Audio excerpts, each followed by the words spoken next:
ఇన్నాళ్ళు నాకు ఆశ్రయం ఇచ్చి మీ ఆత్మీయురాలుగా నన్ను చూసుకున్నారు. జన్మ జన్మలకి మీ రుణం తీర్చుకోలేను.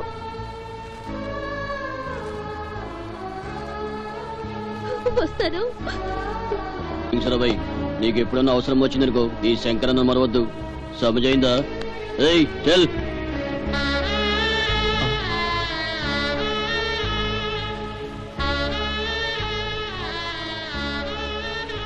శంకర్, నీ డబ్బు నీకు తిరిగి ఇచ్చేస్తాను. ఈమెను ఇక్కడే వదిలేసా. నేను తెచ్చుకుంది ఉంచుకుని వ్యాపారం చేసుకోనికి, నీకు అమ్మేందుకు కాదు.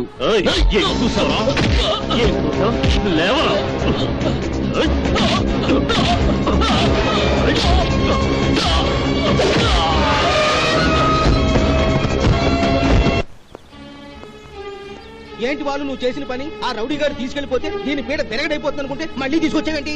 ఇన్నాళ్ళు పెద్ద పత్తిత్తులా నటించి నిన్ను మమ్మల్ని అందరినీ మోసం చేసిన వాళ్ళు ఈ బజార్ది.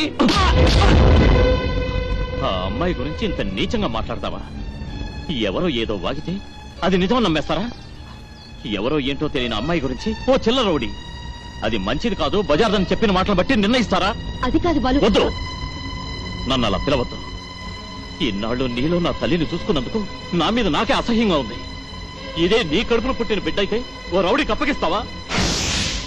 అదే మీ చెల్లెల్లో అక్కను ఒక నీచుడొచ్చి నడి బజార్లో ఈడ్చుకుపోతుంటే చోద్యం చూస్తున్నట్టు చూస్తుంటారా? ఆగు. ఓ బజారు దాన్ని తెచ్చుకుని భార్యను అబద్ధం చెప్పి వీళ్ళందరి కళ్ళు కప్పి రంకు సాగించి నువ్వు వీళ్ళని తప్పు పడుతున్నావా? ఆపు నీ డ్రామాలు. ఈ అమ్మాయి గురించి నీకేం తెలుసు? ఈ అమ్మాయి గురించి నీకేం తెలుసు?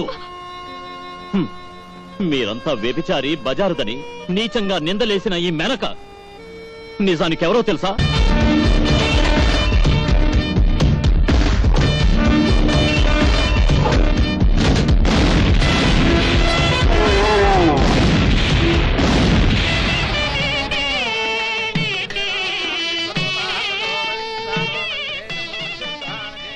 మా వాడు మిలిటరీలో సబ్ ఇన్స్పెక్టర్ గా పనిచేస్తున్నాడు తెలుసా? సైన్యంలో సబ్ ఇన్స్పెక్టర్లు ఉండరాయ్యా. తెలుసులేవయ్యా, అదేదో కన్నలో బన్నలో అంటారు, అదే కదరా? మా వాడికి సైన్యంలో పెద్ద ఉద్యోగం, 2-3 లక్షల దాకా కట్నం ఇస్తామంటూ ఎన్నో సంబంధాలు వచ్చాయి. కానీ మా వాడి దిక్కు మొక్కు లేని అనాథ పిల్లను ప్రేమించారంటూ పెళ్లి చేసుకుంటున్నాడు. ఏం చేస్తాం, మా ముఖాన ధనలక్ష్మి ప్రాప్తం లేదు. పోనీలేండి, ఎదవ డబ్బు పోతే పోయింది, బంగారం లాంటి కోళ్ళు వచ్చింది.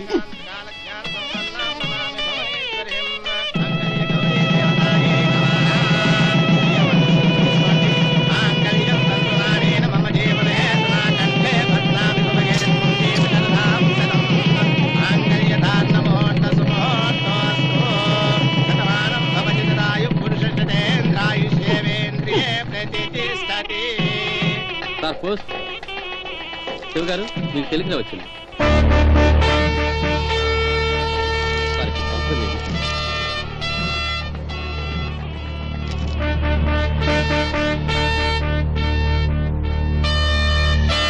ఏంటి బాబు టెలిగ్రామ్?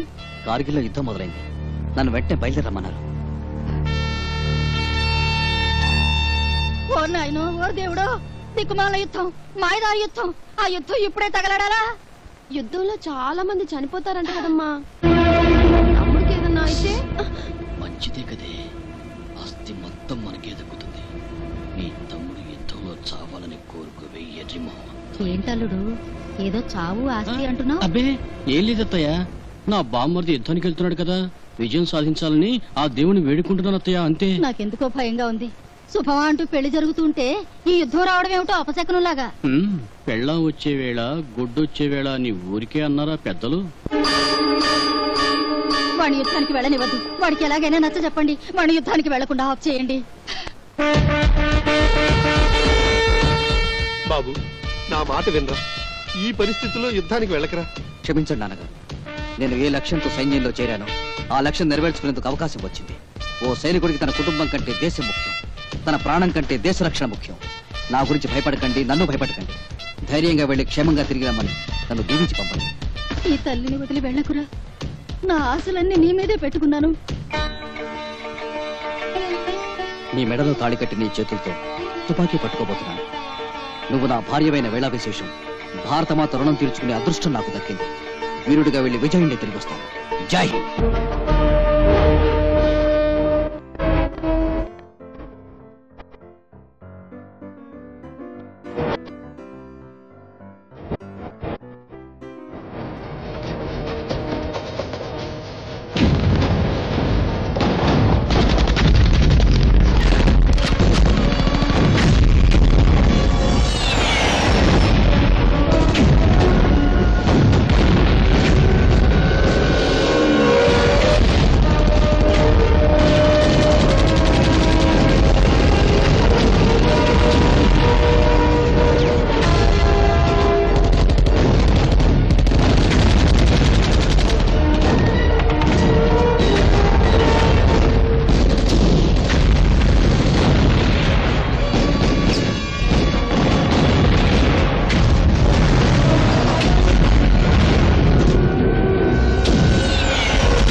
ఇదంతా నీ వల్లనే.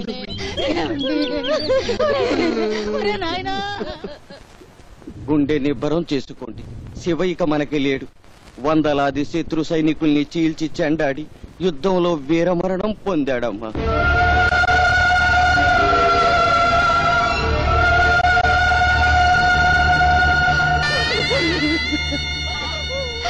దరిద్రగొట్టిది ఏ క్షణాన నా ఇంట్లో కాలు పెట్టిందో ఏమో. చెట్టంత కొడుకుని పొట్టను పెట్టుకుంది. దానికి పోకుండా ఆపుదామని మేమందరం ప్రయత్నిస్తుంటే వీరవనితలా హారతినిచ్చి వాడిని చావుకి సాగరంపింది. మీకు అసలు బుద్ధుందా? పాపం తన భర్తపై పుట్టుడు దుఃఖంలో ఉంటే సూటిపోటి మాటలతో కుళ్ళబడుతారు. ఆ అమ్మాయిని కాసేపు ఒంటరిగా వదిలేసి వెళ్ళండి. వెళ్ళండి.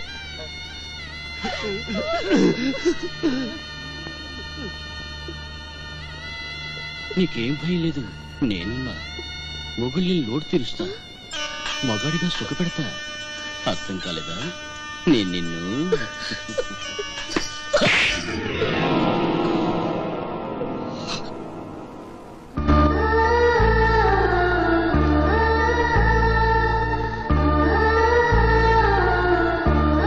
ఇదిగో సైదులు, మంత్రి గారు వస్తున్నారయ్యా. నా బామ్మర్ది చస్తే చచ్చాడు గాని కాసుల పంట పండించిపోయాడు. నమస్కారం సార్. నమస్కారం.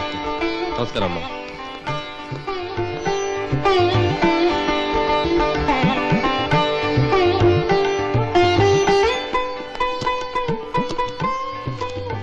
ఇదిగోనమ్మా, మా గవర్నమెంట్ తరఫున 10 ఎకరాల పొలం, 1,00,000 రూపాయల డబ్బు. ఎంత చేసినా ఈ అమరవీరుల రుణం మనం తీర్చుకోలేమమ్మా. మీ ఆయన గుర్తుగా ఈ ఊరి పేరు శివపురి అని మారుస్తున్నామమ్మా. అలాగే నీకేమైనా కష్టం కలిగితే ఈ అడ్రస్ కి ఫోను గాని ఉత్తరం గాని రాయమ్మా. వస్తానమ్మా. ఉంటానండి. నమస్కారం అండి. నమస్కారం సార్. తీసుకోండి, మీరు తీసుకోండి. లేదు తీసుకోండి. లేదు లేదు, అంతా నీదేగా, నువ్వే తీసుకో. నేను ఆల్రెడీ ముందే ఇంకొకటి అడ్వాన్స్ బుకింగ్ చేసినాను మావయ్య. దాని ముందు ఇవన్నీ అలాదు. ఏమిటో నాకు అసలు ఏమీ అర్థం కావడం లేదు. నీకు అర్థం కాకపోవడమే మంచిది ఎర్రి మొహం. చూడు, నాతో సెటప్ అయిపోయావనుకో, ఆ డబ్బు ఆస్తి నీదవుతుంది. ఆలోచించుకో.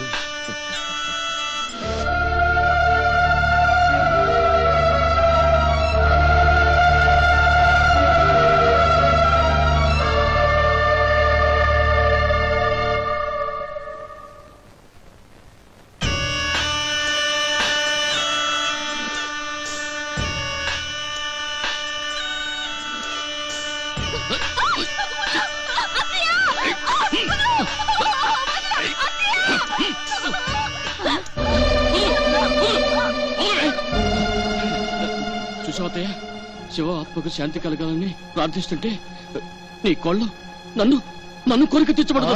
చూసావమ్మా ఎంత బతికించిందో. మావి వస్త్రం లేకుండా 4 తగిలిస్తే కానీ దాన్ని మతం అడగదే.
హలో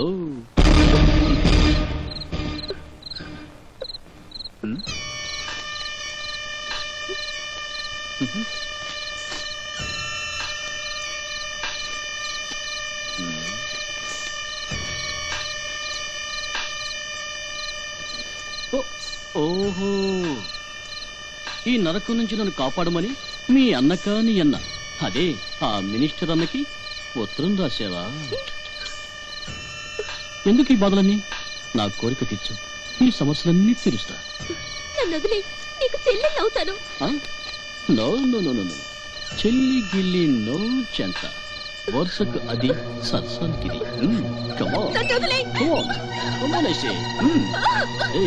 నా మాట కాదన్నావు అనుకో.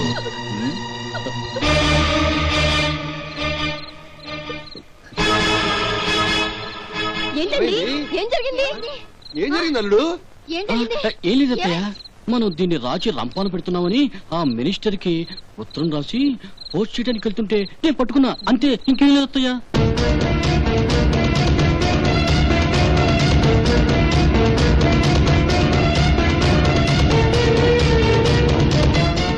ఉత్తరాలు రాస్తావా? ఉత్తరాలు ఉండవే నిన్ను.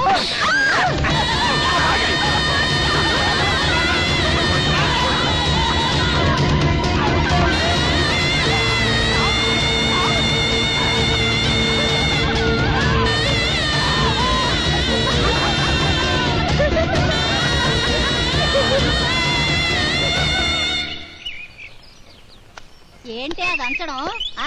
అసలు ఆ కూర్చోవడం ఏంటి? ఏ చేతుల్లో బలం లేదా? రోజు కుంచాలు కుంచాలు లాగిస్తున్నావుగా. దంచు. ఓ అత్తయ్య, ఇతని పేరు Mastan, recording dance programs arrange చేస్తూ ఉంటాడు. మన మేనకును రికార్డింగ్ డాన్స్ పంపిస్తే రోజుకు 1000 రూపాయలు చొప్పులు ఇస్తాంట. నెలకి 10 రోజుల పనే. అంటే నెలకు 10,000. అల్లుడు, ఇంకో 10 రోజులు లాగించమని చెప్పు, ఇంకో 10,000 ఎక్స్ట్రా వస్తాయి. అత్తయ్య, 10,000 రూపాయలు అడ్వాన్స్ తెచ్చాయి.